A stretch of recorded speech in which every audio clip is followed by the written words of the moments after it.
11번째 시간입니다. 사무엘하는 20장까지는 대체적으로 연대적인 기록으로 맞춰지고 21장에서 24장은 21장, 22장은 다윗의 통치 초기에 있었던 사건 중에서 이제 대표적인 사건을 기록하고 있고요. 또 23장과 24장은 다윗 통치 후기에 있었던 사건 중 대표적인 일을 기록하고 있습니다. 오늘은 이제 24장 마지막 장이죠. 이 마지막 장에 다윗의 인구조사의 문제를 거론하고 있는데 본문 1절 말씀을 한번 같이 보도록 하겠습니다. 1절 사무엘상 24장 1절 같이 읽습니다. 여호와께서 다시 이스라엘을 향하여 진노하사 그들을 치시려고 다윗을 격동시키사 가서 이스라엘과 유다의 인구를 조사하라 하신지라. 여호와께서 다시 이스라엘을 향하여 진노했다. 이 다시라고 하는 것은 반복하다는 겁니다. 그러니까 하나님께서 이미 이 진노는 불타오르다라는 건데 이스라엘 백성에 대해서 불타오르는 진노가 이미 있었고 또다시 진노하신다라는 뜻이죠. 그래서 앞에 사건들을 보면 이제 여호와께서 진노하심으로 이스라엘이 3년 동안 기근을 당한 사건이 있었죠. 사무엘하 21장 기브온 사람의 일로. 또 다윗이 범죄할 때 하나님이 진노하셨죠. 이러한 진노가 이스라엘에 있었고 또다시 진노를 하신다는, 또다시 이스라엘에 대해서 분노하셨다, 불타오르셨다는 거예요. 자, 하나님은 원인 없이 결과를 행하지 않습니다. 하나님이 진노하신다는 것은 이스라엘 백성들이 잘했다는 거예요, 못했다는 거예요? 당연히 죄를 지었다는 거죠. 근데 오늘 본문에는 구체적으로 이스라엘 백성들이 어떤 죄를 지었는가를 언급은 하지 않아요. 그러나 대부분 불신앙이겠죠. 우상숭배겠죠. 어떻든 하나님의 마음을 이스라엘 백성들이 아프게 한 거예요. 하나님의 말씀 따라 행하지 않은 겁니다. 그래서 하나님이 분노하시사 이스라엘을 향하여 진노하시는데 누구를 격동시켜요? 다윗을 격동시키더라고요. 여기서 격동시킨다라고 하는 것은 누군가의 마음을 미혹하거나 화나게 함으로써 올바른 판단을 하지 못하게 하다, 이런 뜻이에요. 그러니까 정상적인 판단을 할 수 없도록 그 마음을 충동시키는 거죠.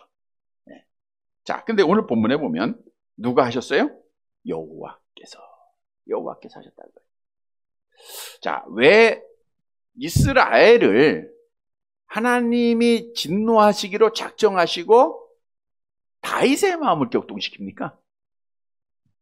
왜 다윗을 이용하죠? 다윗은 이스라엘의 뭐예요? 왕이에요.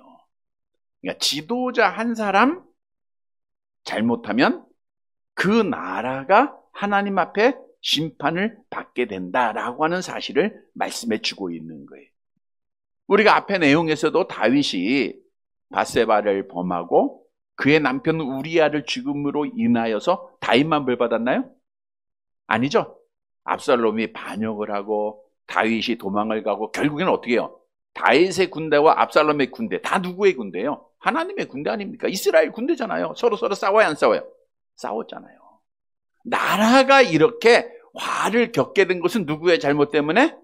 다윗 왕의 잘못. 그래서 지도자가 중요한 거예요. 우리가 매일매일 기도할 때마다, 오늘도 권사님 기도했지만 대통령 위해서 기도해야 되고요, 나라 위해서 기도해야 됩니다. 왜? 이 나라의 지도자가 잘해야 우리 국민들이, 백성들이 복을 받는 것이고, 잘못하면 온 나라가, 전 세계가 화를 당하는 거예요. 우리가 그런 사건들을 보잖아요. 지난 5년간의 통치를 통해서 보면 이 나라의 통치자가 잘못함으로 인해서 백성들이 얼마나 큰 어려움을 겪었는가. 자유를 잃어버리죠. 교회가 문을 닫죠. 수없는 교회가 문 닫았잖아요. 하나님 앞에 자유롭게 예배 못 드렸죠. 우리가 지금 막 매스컴에서 떠들고 있는 사건을 통해서 보면 한 국민이 살릴 수 있었어요. 저 있었던 거예요. 근데 북한에 의해서 죽었잖아요. 아무 말 하지 못하고 그거를 매스컴이나 방송을 통해서 월북했다. 국민들 다 현혹하고 한 사람으로 인해서 국민들의 생명도 못 지키고 나라가 얼마나 어려워졌습니까? 5년 원전 파괴함으로 말미암아 그렇게 앞서가던 기술들이 다른 나라에 다 빼앗기게 되고 얼마나 많은 이 경제적인 손실, 나라의 손실은요 말로 할 수 없는, 계산할 수 없는 그런 손실을 입힌 거예요. 왜? 지도자 한 사람 잘못 나왔나서. 이것도 게 하나님의 징계죠. 하나님의 심판이 우리가 그걸 바라야 돼. 한 사람 잘못 때문에. 자, 북한의 지도자 한 사람 때문에 백성들이 불행하죠. 행복을 못 느끼잖아요. 그 한 사람 때문에 믿는 성도들이 고난을 당하잖아요. 중국의 지도자 한 사람 시진핑 때문에 하나님의 교회들이 십자가가 다 무너지고 교회가 문을 닫고 얼마나 많은 백성들이 고통을 당하고 자유를 잃고 있습니다. 자유가 없잖아요. 좀 자유롭게 뭐 좀 자기의 의견을 피력하려고 하면 반대되는 의견에서는 그들이 총칼을 대고 백성들을 억압하고 있는 거. 그게 중국의 현실이잖아요. 더 나아가 오늘 우리가 기도도 했지만 그 우크라이나 전쟁이 그 한 사람, 그 악한 푸틴이라는 한 사람으로 전 세계가 지금 어려움을 당하고 있잖아요. 한 사람으로 말미암아 지도자 한 사람은 이렇게 나라를, 세계를 어려움에 빠지게 하는 거예요. 근데 공통된 것은 있어요. 지난 정권에 뭐 문재인이나 김정은이나 또 시진핑이나 푸틴이나 공통된 것은 뭐냐? 하나님을 알지 못한다는 거. 하나님을 알지 못하고 공산주의 사상, 사회주의 사상, 유물론에 빠져 있는 자들이라는 거. 그러다 보니까 하나님 대항하고 이렇게 나라를 못 살게 했다는 거죠. 자, 다윗 왕 한 사람을 하나님이 격동시킴으로 이스라엘 백성들의 죄에 대해서 잘못에 대해서 하나님이 심판하시는데 말씀드린 대로 한 사람 지도자가 잘못하면 나라가 다 망하게 된다는 거. 그래서 우리는 나라의 지도자를 위해서 늘 기도를 해야 됩니다. 자, 그런데 오늘 본문에 보면 다시 질문합니다. 누가 격동시켰어요? 여호와께서. 그런데 똑같은 내용을 기록한 역대상에 보면 누가 했다 그랬죠? 볼까요? 역대상 21장 1절. 같이 봅니다. 사탄이 일어나 이스라엘을 대적하고 다윗을 충동하여 이스라엘을 계수하게 하니라. 자, 오늘 본문에는 누가 했어요? 여호와께서. 역대상에는 누가 했어요? 사단이 했단 말이에요. 자, 그러면 이 말씀이 사실은 성경의 무호소를 반박하는 자들이 인용하는 거예요. 봐, 똑같은 성경인데 어떤 데는 여호와께서 하셨다 그러고 어떤 데는 사탄이 했다고. 누가 한 거냐? 자, 누가 했습니까? 사단이 했어요? 여호와께서 했어요? 다수결로 결정할 수 있는 문제는 아니겠죠. 그래도 우리는 통일은 해야죠. 예, 다수결로 통일을 해볼까요? 여호와께서 다윗의 마음을 격동했습니까? 사단이 격동하게 했습니까? 자, 이 말씀을 이해하기 위해서는 히브리적 사고방식, 사실 이 성경을 기록한 자는 히브리 사람이잖아요. 히브리적 사고방식을 알아야 돼요. 히브리 사람들은 어떤 신앙을 가지고 있어요? 여호와 중심 사상을 가지고 있는 거예요.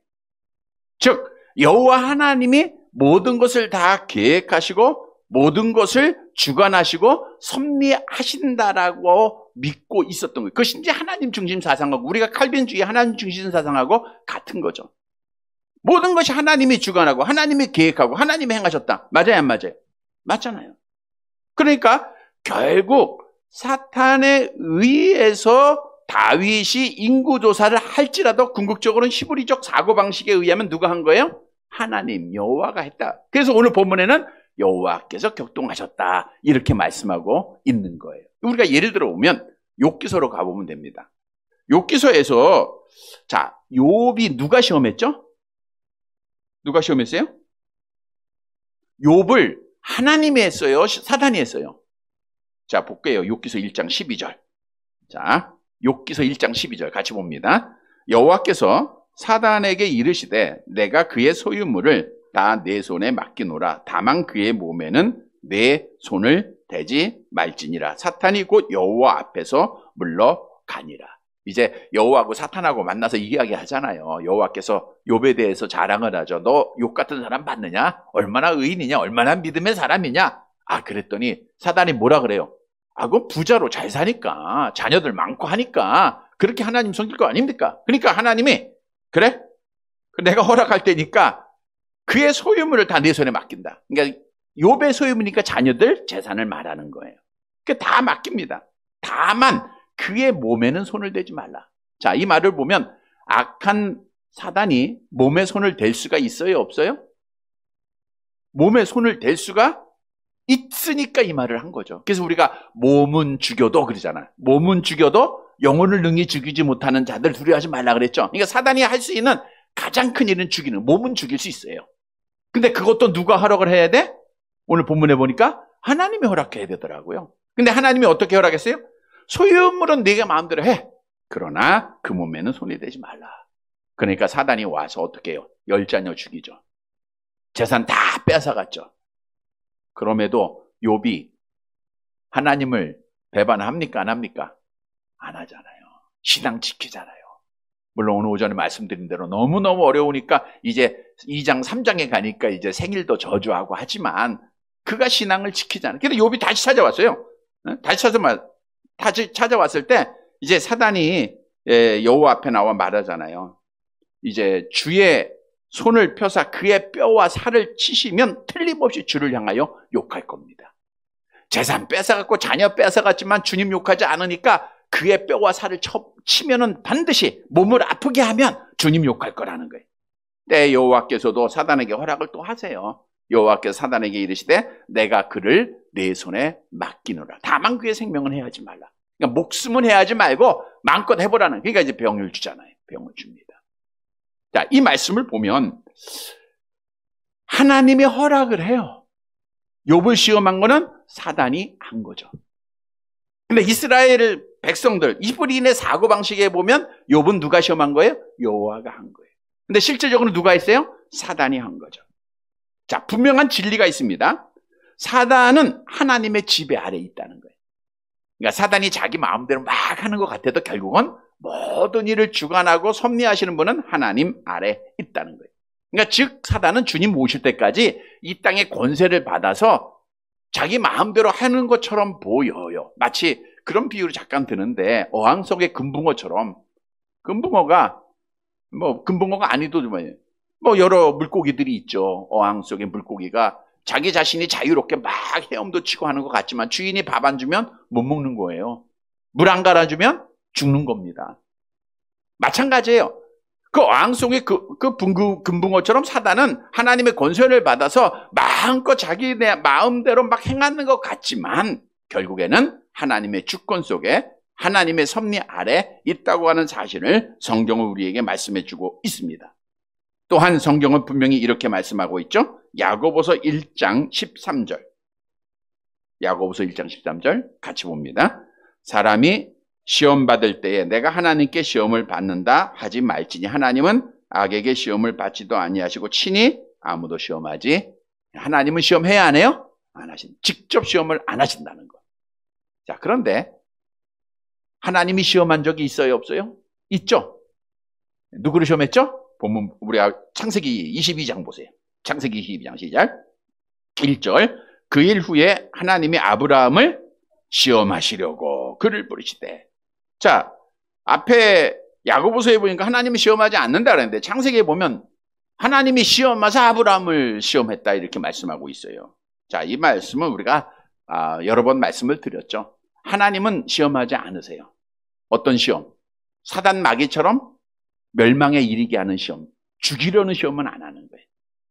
그러니까 하나님은 절대로 우리를 죽이려고 우리 앞에 뭐 올무를 놓거나 우리 앞에 장애물을 놓거나 하지 않으신다는 거예요. 테스트는 하세요. 야, 정말 믿음 생활 잘 하고 있는가 안 하는가? 나를 사랑하는가 안 하는가? 아브라함이 그 시험을 잘 통과하니까 하나님이 뭐라 그래요? 야, 이제 내가 나를 경외하는 줄 이제 알았다. 그리고 하나님이 복을 주시잖아요. 그러니까 복 주시기 위해서 하는 거예요. 욥도 하나님 앞에 뭐라고 고백했냐면 욥기서 23장 10절을 볼까요? 함께 봅니다. 그러나 내가 가는 길을 그가 아시나니 그가 나를 단련하신 후에는 내가 순금같이 되어 나오리라.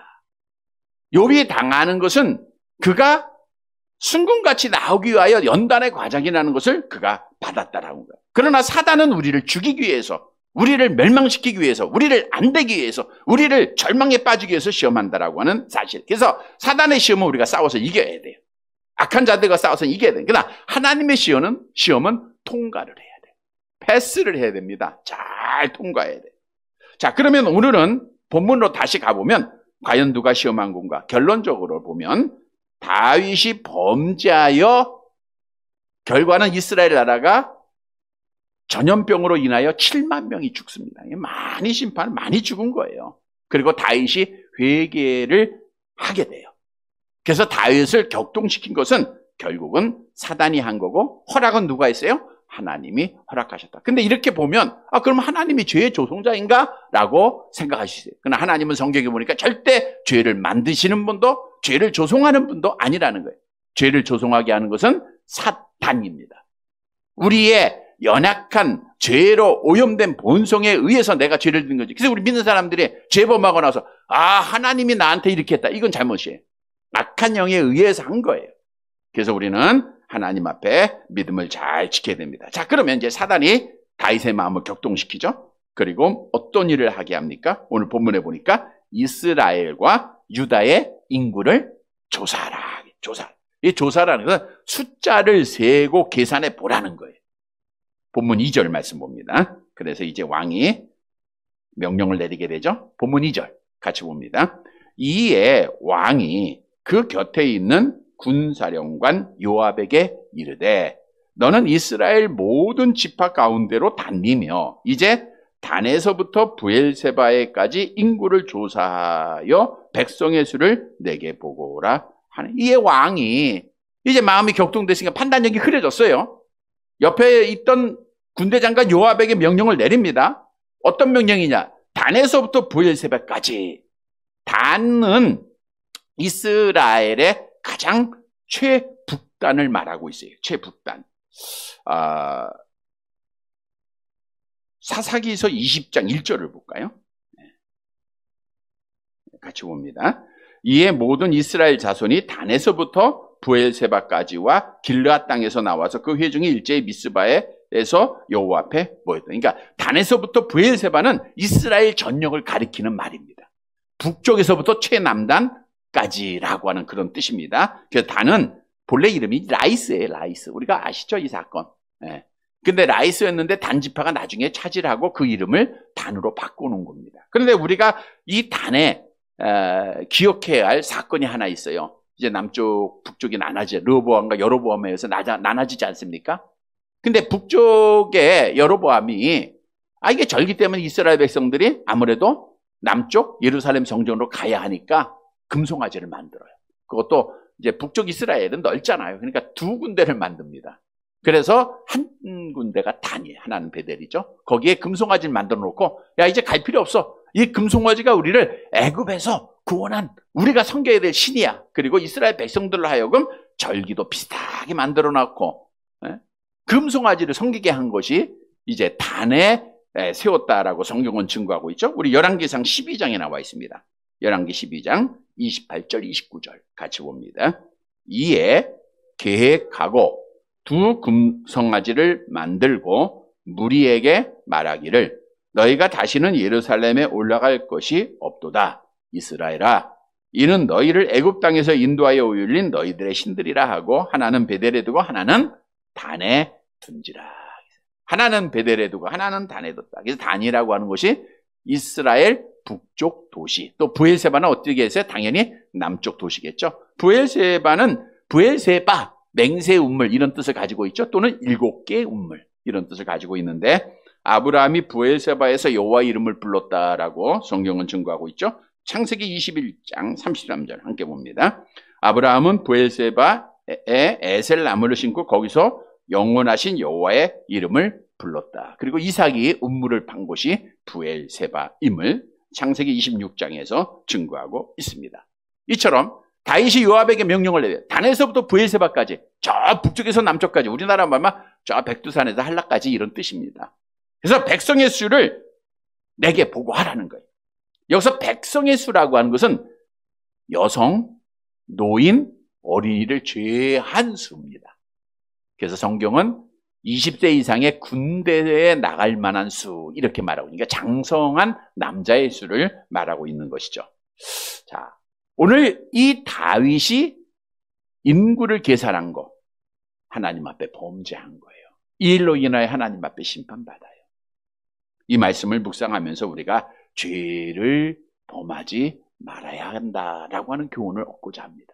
오늘 설교 제목에 죄를 범죄하지 않으려면, 죄를 우리가 범하지 않으려면, 이런 설교 제목이에요.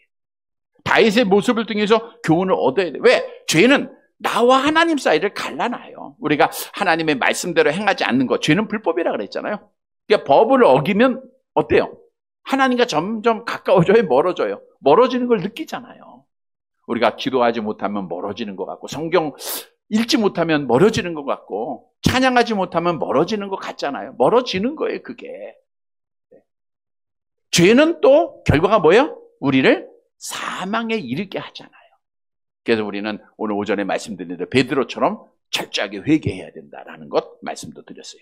자, 회개하기 전 죄를 짓지 않으면 더 좋겠죠? 그래서 우리가 죄를 짓지 않기 위해서는 다윗의 모습을 통해서 교훈을 얻고자 하는 거예요. 어떻게 하면 우리가 죄를 짓지 않고 하나님 앞에 믿음을 지키는 자가 될 수 있을까? 오늘 말씀의 교훈을 통해서 우리가 범죄하지 않고 할 수 있으면 믿음을 잘 지키는 사랑하는 성도들이 되시기를 간절히 바랍니다.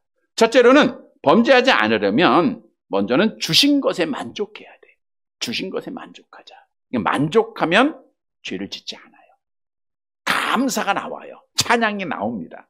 자, 민수기에 보면 이스라엘은 이미 하나님께서 약속하신 가나안의 땅의 복을 받았습니다. 가나안을 다 차지하고 있었다라는 것이죠. 누가 주신 거예요? 하나님이. 약속대로 이스라엘 종살이 하는, 애굽에서 종살이하는 이스라엘 백성들을 구원하셔서 그들에게 약속대로 가나안의 복을 다 주셨어요. 하나님이 누구보다도 이스라엘 백성들을 잘 아십니다. 그러면 이스라엘 백성들은 하나님이 주신 것에 만족하고 잘 지켜야 돼요. 자, 오늘 본문에 보면 다윗이 인구 조사를 한 목적이 뭔가? 오늘 그 목적 가지고 은혜를 나눈 거예요. 첫 번째 목적은 그거예요. 본래 인구를 조사할 때, 인구 조사도 있습니다. 하나님이 명하여서 이스라엘 백성들의 계수할 때가 있어요. 근데 인구 조사를 누가 했느냐? 제사장이 했어요. 제사장이. 자, 이스라엘이 이제 발람 선지자의 미혹을 받아서 모압 여자들과 음행하고 또 바알 보호를 섬기는 그런 죄를 범했죠. 발람 선지자, 이 미혹했던 자입니다. 따라서 하나님이 진노를 하세요. 수령들을 죽이고 연병으로 심판하고 24,000명이 죽임을 당하고 합니다. 후에 제사장들에게 백성을 계수하게 하죠. 민수기서 26장을 볼까요? 민수기 26장 1절이죠. 함께 봅니다. 연병 후에 여호와께서 모세와 제사장 아론의 아들 엘르아살에게 말씀하여 이르시되 이스라엘 자손의 온 회중의 총수를 그들의 조상 가문에 따라 조사하되 이스라엘 중에 20세 이상으로 능히 전쟁에 나갈 만한 모든 자를 계수하라. 그러니까 하나님이 계수하는 그 자체가 하나님 앞에 범죄하는 건 아니에요. 하나님은 제사장을 통해서 이스라엘 백성들을 계수하게 했습니다. 또 민수기 26장 64절 보세요. 같이 봅니다. 모세와 제사장 아론이 시내 광야에서 계수한 이스라엘 자손은 한 사람도 늘지 못하였으니. 왜 계수했느냐? 하나님의 뜻이 이루어지지 않았냐? 이스라엘 백성들이 하나님을 원망하다가 하나님이 약속했잖아요. 너희 다 못 들어가. 여호수아와 갈렙만 들어갈 거야. 그랬더니 계수해보니까 그게 맞더라는 거예요. 그러니까 하나님은 자신의 목적에 따라서 자신이 통치하는 이스라엘 백성들에게 하나님의 계수를 명할 때 제사장으로 하여금 계수하게 했다는 거예요. 하나님의 뜻을 이루기 위해서 계수했고 하나님의 일을 하기 위해서 계수를 했고 하나님의 일의 예언의 성취를 위해서 누가 계수했다고요? 제사장이 계수한 거예요. 그러니까 제사장이 하나 둘 셀 때는 누구를 위해서 세는 거예요? 제사장을 세니까 하나님을 위해서 세는 거야. 하나님의 사람이잖아. 하나님이 기름 부으셨으니까. 자, 근데 오늘 본문으로 가보면 다윗은 제사장에게 계수할 걸 명하고 있습니까? 누구한테 명했어요? 군대 장관 요압에게 백성의 수를 쓰라고 해요. 군대 장관.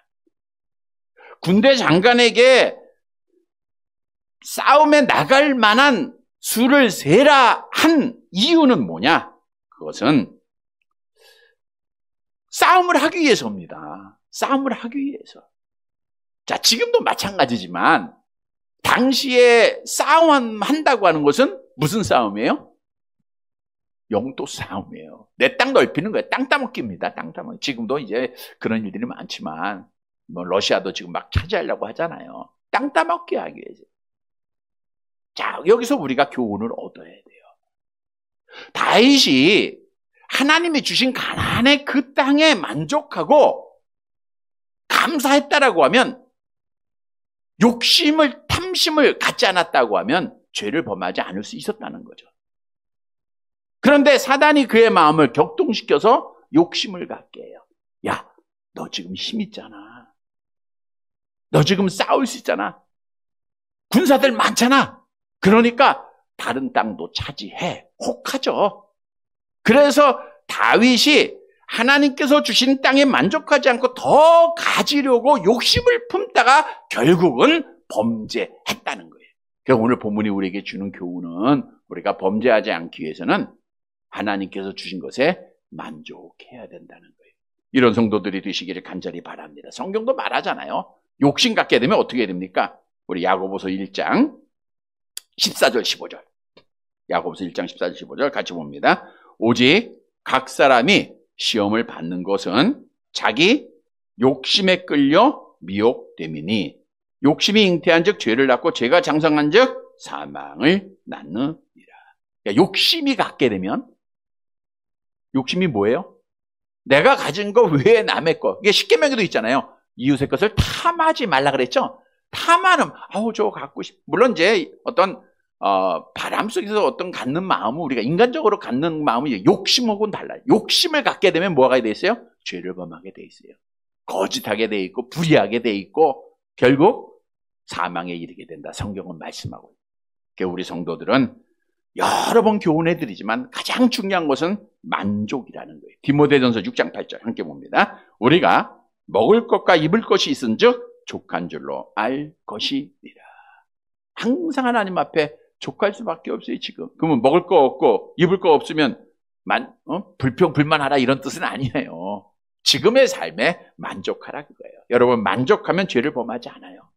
만족하면 불평이 없어져요. 만족하면 원망이 없어집니다. 사도 바울도 뭐 조금 다른 비유가 되겠지만 자기 병을 위해서 기도했잖아요.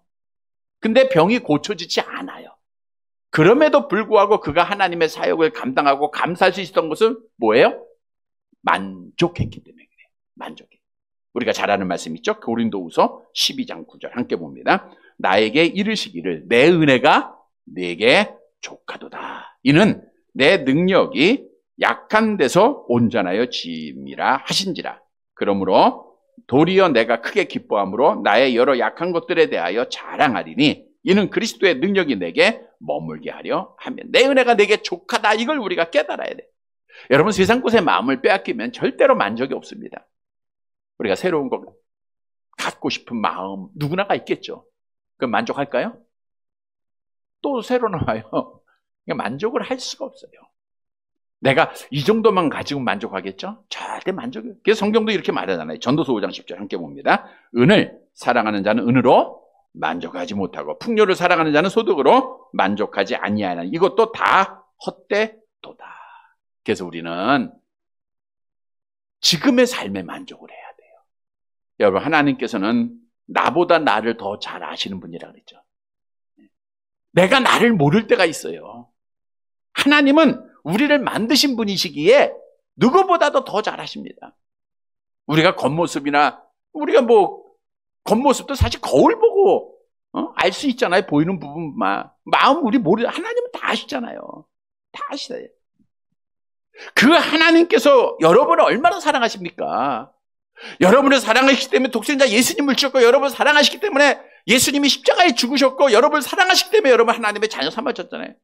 이렇게 사랑하는 여러분들이 하나님은 잘 되기를 원할까요? 못 되기를 원할까요? 잘 되기를 원해요. 그러니까 하나님은 지금의 삶에 가장 좋은 것을 우리에게 주신 거예요. 이만큼 건강하고, 그래서 하나님의 은혜예요. 이만큼 사는 거 하나님의 은혜입니다. 다른 사람과 비교하면 좀 더 건강하면 좋겠죠? 여러분, 이만큼 듣는 것도 하나님의 은혜예요, 권사님. 그렇죠? 네. 우리 권사님이 잘 안 들리는데 건드는 거. 은혜예요, 은혜. 우리 김 권사님도 이만큼 보는 것도 하나님의 은혜입니다, 지금. 이게 다 하나님의 은혜임을 알면 우리가 감사가 나와요. 불평하거나 원망하지 않게 돼 있는 거예요. 근데 마귀는 안 그렇게 생각해요. 마귀는 자꾸만 우리에게 알맞는 옷을 하나님이 주셨는데, 야, 너 더 큰 옷 입을 수 있어. 더 좋은 옷 입을 수 있어. 더 많이 가질 수 있어. 자꾸만 미혹을 하는 거예요. 욕심을 갖게 해요. 결국 우리를 멸망의 길로 인도하게 한다는 거죠. 이 말을 들으면 우리는 지옥 가는 거예요. 만족하면 천국입니다. 시편 63편 5절 함께 봅니다. 골수와 기름진 것을 먹은 것 같이 나의 영혼이 만족할 것이라. 나의 입이 기쁜 입술로 주를 찬송하되. 그래서 우리는 하나님 앞에 만족하고 감사해야 돼. 오늘 오전에도 우리 맥주 감사절을 맞이해서 우리가 하나님 앞에 다시 일어나 감사하자 말씀을 드렸는데, 정말 하나님 앞에 만족하고 감사하는 게 신앙생활입니다. 시편 30편 4절 함께 봅니다. 주의 성도들아 여호와를 찬송하며 그의 거룩함을 기억하며 감사하라. 만족하면 감사가 있어요. 이러면 천국입니다. 성도 여러분, 오늘 본문의 다윗이 인구를 조사한 군대장관 요압에게 명을 내린 것은 영토를 넓히기 위한 욕심 때문이었다. 따라서 우리는 하나님이 내게 주신 것이 지금 가나안이에요. 나에게 가나안인 줄 믿으시길 바랍니다. 그러니까 우리는 만족해야 돼요. 감사해야 돼요. 그래서 죄에 짓지 않고 믿음을 지키는 사랑하는 성도들이 되시기를 간절히 바랍니다. 두 번째는 범죄하지 않으려면 겸손해야 돼요. 겸손. 자, 본문 2절 하반절을 보면 요압에게 명령을 내려요. 계수를 하고 뭐하라? 누구한테 보고하라? 내게 보고하라. 내게 보고하라. 하나님께 보고하라가 아니라 내게 보고하라. 이 말은 내가 통치하겠다라고 하는 거예요. 사실 하나님의 군대입니다. 하나님의 백성이에요. 우리가 하나님의 명령에 따라 했으면 하나님 앞에 보고해야 되는데 다윗이 자기가 명령한 거니. 그러니까 너는 내게 보고해. 다윗은 하나님 앞에 복받은 사람이에요.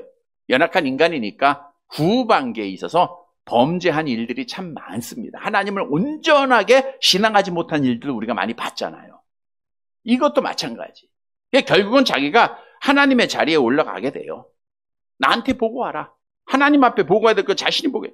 다윗은 군인들을 계수함으로 자기 자신이 통치하고 있는 군사력이 얼마나 막강한지를 그가 스스로 자랑하고 싶었다는 거예요. 어느 정도는 알겠죠. 근데 그 숫자를 통해서 다른 사람한테 자랑하고 스스로 높아지고, 이것은 교만한 마음이라는 거죠. 하나님이 주인 되어야 되는데 내가 주인 되어진 모습이라는 거예요. 사단이 그렇게 만든 거예요. 여러분, 사단이 우리를 사용하는 가장 큰 시험 중에 하나가 교만입니다. 사용하는 무기 중에 하나가 교만. 높아지게 만드는 거예요. 찬양받게 만드는 겁니다. 다윗이 마찬가지예요. 그래서 결국 요압한테 명령하면서, 야, 내게 보고해. 내 군대야. 자, 이 말을 들은 요압이, 물론 다음 주일에도 나오겠지만 역대상에 보니까 이렇게 말해요. 21장 3절. 역대상 21장 3절 같이 봅니다. 요압이 아뢰되 여호와께서 그 백성을 지금보다 100배나 더하시기를 원하나이다.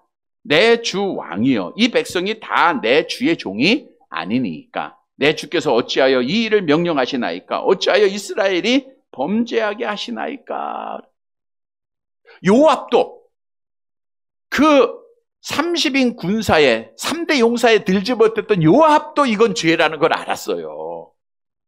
근데 사단이 격동한 마음을 다윗이 격동받으니까 모르는 거예요. 요압이 말하잖아. 이거 왜 하나님 앞에 범죄합니까? 근데 교만이 들어가면요, 하나님이 안 보여요. 말씀이 안 들어와요. 그래서 결국은 이 교만함으로 다윗이 범죄하게 됩니다. 그래서 오늘 본문에게 우리에게 주신 교훈은 범죄하지 않기 위해서는 겸손해야 돼요. 나의 부족함을 깨달아야 돼요. 여러분, 교만하면 누구라도 다 넘어졌죠? 천사도 넘어지고 아담도 넘어지고 바벨탑도 교만해서 쌓다가 무너지고 사울왕도 무너졌죠? 애굽의 바로왕도 교만했죠? 교만했던 헤롯왕도 죽었죠? 뭐 성경에 수많은 사람들이 교만했다가 다 죽어요. 그런데 쭉 교만한 사람들 보니까 다 잘난 사람이더라고요. 권세 가진 자들, 왕들. 뭐 천한 사람들, 없는 사람들 교만한 적이 없어요. 그래서 유행과 가사에는 있을 때 잘해야 되지만 신앙으로 말하면 잘 될 때 조심해야 돼. 그런즉 선줄로 생각하는 자는 넘어질까? 조심해야 됩니다. 가질 때, 더 건강할 때, 편안할 때, 하나님 앞에 은혜 받고 복 받았을 때 이때 더 조심해야 돼요. 성경은 이렇게 우리에게 약속하죠. 잠언서 29장 23절 함께 봅니다. 사람이 교만하면 낮아지게 되겠고 마음이 겸손하면 영예를 얻으리라. 겸손한 자에게 하나님이 은혜 베푸신다. 수없이 성경은 증거하고 있어요. 하나님 앞에 죄 짓지 않고 우리가 겸손하면 하나님 앞에 복 받는 거예요. 성도 여러분, 오늘 본문에 다윗은 자기가 높아지기를 원했어요. 하나님 자리에 올라가려고 합니다. 그래서 범죄해서 하나님 앞에 심판받았다라고 하는 사실을 교훈으로 꼭 얻어서 우리는 늘 겸손해야 됩니다. 하나님 알면 우리가 겸손해진다 그랬죠? 하나님 모르니까 교만하는 거예요. 예수님 마음에 품으면 겸손할 수 있다 그랬죠? 그래서 우리는 늘 주님 생각하면서 하나님 아는 지식 가지고 낮추어야 돼요. 나를 낮춰야 됩니다. 하나님, 나는 부족한 자입니다. 나는 죄인입니다. 항상 부족함을 고백하고 남의 거 바라보지 말고 남의 거 판단하면 우리가 교만한 거 야고보서 4장에 보면 우리가 다른 사람 우리가 판단하거나 정죄하면 내가 하나님 자리에 올라가는 거라 그랬어요. 그대로 겸손하게 부족한 고백하면서 범죄하지 않고 믿음 지켜서 하나님 앞에 복 받는 사랑하는 성도들이 되시기를 간절히 바랍니다. 세 번째로 범죄하지 않으려면 여호와를 의지해야 돼요. 여호와를 의지. 자, 다윗이 군대 수를 파악하려고 하고 명을 내리고 나한테 보고하라 그러면 다윗이 누구를 의지하는 거예요? 하나님이 안 보이고 군대가 보이는 거예요. 군대를 의지하려고 했던 거예요. 그래서 이스라엘 백성들이 사실 왕을 요구할 때 하나님이 허락은 했지만 이스라엘 백성들이 왕을 요구한 거는 하나님을 버린 거라 그랬죠. 그럼에도 하나님이 사무엘 선지자를 통해서 너희가 왕은 이렇게 해야 된다라고 하나의 법을 증거하셨어요. 어떤 말씀하셨는가? 신명기 17장 16절. 신명기 17장 16절 같이 봅니다. 그는 병마를 많이 두지 말 것이며 병마를 많이 얻으려고 그 백성을 애굽으로 들어가게 하지 말. 병마는 군사력을 말하고 있는 겁니다. 군사력을 많이 두지 말라. 왜? 군사력을 많이 가지고 있으면 누가 안 보여요? 하나님이 안 보이는 거예요. 여러분, 정말 돈이 많은 사람은요, 물론 하나님을 경외하는 사람도 있지만 돈에 지배받는 사람 중에 돈이 많은 사람은 하나님이 안 보이는 거예요. 건강한 사람들도요, 하나님 안 보여요. 내가 약하니까 하나님도 의지하게 되는 거예요. 내가 부족하니까 하나님 의지하죠. 그래서 우리가 예를 들어 기도도 마찬가지, 기도도 하나님의 능력을 구하는 건데 내가 내 힘으로 잘 살 수 있다는 사람은 기도해야 안 해요? 안 하잖아요. 왜? 하나님 안 보여요. 병마가 많으면 하나님이 안 보여요. 하나님 의지 안 해요. 그래서 하나님은 왕은 병마를 많이 두지 말라. 이 세상의 힘을 의지하지 말라. 이 말은 뭐에 바꾸면 누구를 의지하라는 거예요? 여호와 하나님만 의지하라고 명령 내렸잖아요. 근데 다윗은 그 명령 버리고 병마 의지하려다가 자기 힘 의지하려다가 결국 범죄하게 됐다는 거예요. 그래서 오늘 본문이 우리에게 주는 교훈은 우리는 여호와 하나님만 보여야 돼요. 하나님만 의지해야 됩니다. 그러면 우리가 범죄하지 않고 믿음을 지키는 자가 되는 거예요. 여러분, 세상 사랑하고 세상 거 의지하는 거 우리가 범죄하는 길입니다. 왜냐하면 세상은 다 하나님으로부터 온 것이 아니다. 성경은 말씀하고 있죠. 자, 이 세상의 것은 다 아버지께로부터 온 것이 아니요 악한 마귀로부터 온 겁니다. 그래서 세상을 의지하면 죄를 범하고 저주를 받게 돼 있는데 우리 이사야서 31장 1절입니다. 이사야서 31장 1절 같이 봅니다. 도움을 구하러 애굽으로 내려가는 자들은 화 있을진저 그들은 말을 의지하며 병거의 많음과 마병의 심히 강함을 의지하고 이스라엘의 거룩하신 이를 앙모하지 아니하며 여호와를 구하지 아니하며 오늘 다윗이 그 모습이에요. 사실은 참 아이러니해요. 어린 다윗은 하나님만 의지했었잖아요. 물론 이제 다윗의 전적인 삶은 하나님을 의지하는 삶이었어요. 골리앗과 싸울 때 한번 보세요. 생각해 보세요. 골리앗은 뭘 의지했어요? 자기를 의지했잖아. 세상의 힘, 칼. 다윗은 누구를 의지했어요? 만군의 여호와 하나님만 의지했잖아요. 그랬던 사람이 이제는 잘 되니까 자기가 세상이 보이고 세상을 의지하려고 했다는 거. 왜? 사단의 지배받으면 여러분 아무리 다윗 같은 믿음을 가졌다 할지라도 사단의 지배를 받으면 우리가 하나님 안 보이고 세상 의지하게 돼 있는 거예요. 세상 의지하면 우리는 하나님 앞에 망하는 거예요. 그래서 우리는 여호와 하나님만 의지해야 됩니다. 시편 28편 7절. 귀한 말씀인데 이것도 다윗이 한 말씀이에요. 반대되는 행위지만 같이 봅니다. 여호와는 나의 힘과 나의 방패이시니 내 마음이 그를 의지하여 도움을 얻었도다. 그러므로 내 마음이 크게 기뻐하며 내 노래로 그를 찬송한다. 다윗이 하나님을 의지했을 때 이렇게 아름다운 찬양을 졌잖아요.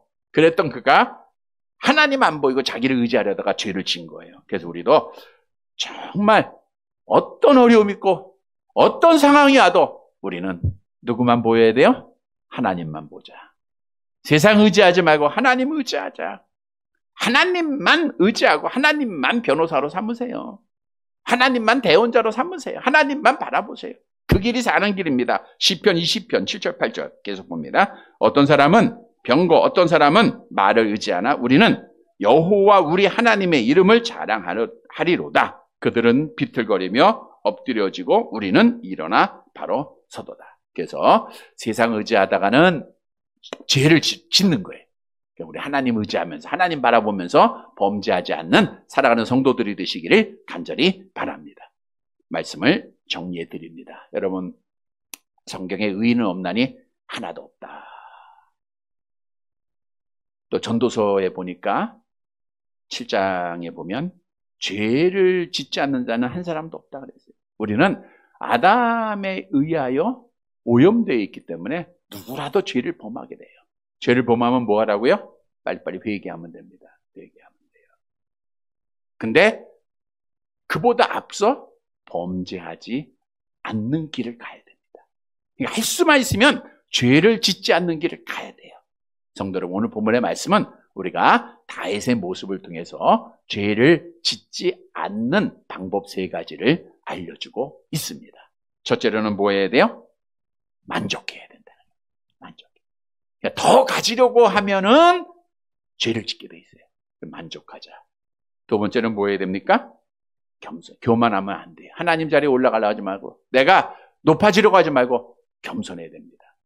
세 번째는 누구를 의지해야 돼요? 하나님만 의지하자. 그러면 죄를 우리가 범하지 않고 악한 마귀의 시험을 이기고 믿음을 지키는 자가 됩니다. 사랑하는 성도 여러분, 죄 범하지 않고 믿음 잘 지켜서 우리 하나님의 사랑받고 복받는 성도들 되시기를 주님의 이름으로 간절히 바랍니다.